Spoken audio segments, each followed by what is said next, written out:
ठाकरेंकडे नसल्यानं मविया सरकार पडलं।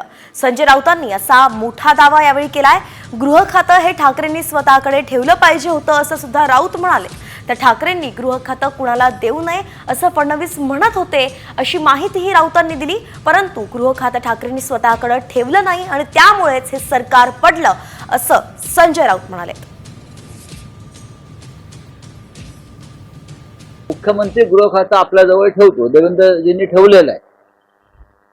कारण जेव्हा जेव्हा आम्ही त्यांच्याशी पूर्वी चर्चा करायचो तेव्हा ते सांगायचे की उद्धव ठाकरेंनी गृह खातं दुसऱ्या पक्षाला द्यायची चूक करू नये, आमचं तेच म्हणणं होतं।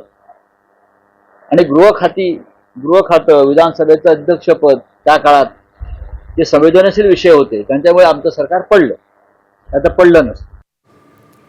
एकंदरीतच आपण पाहतोय की खासदार संजय राऊत यांनी अगदी मोठं वक्तव्य जे आहे ते केलं आहे, ते म्हणजेच उद्धव ठाकरेंनी गृह खातं आपल्याकडेच ठेवायला पाहिजे होतं आणि ते खातं त्यांनी ठेवलं नाही, म्हणून महाविकास आघाडी किंवा त्याचं सरकार जे ते पडल्याचंच ते म्हणाले।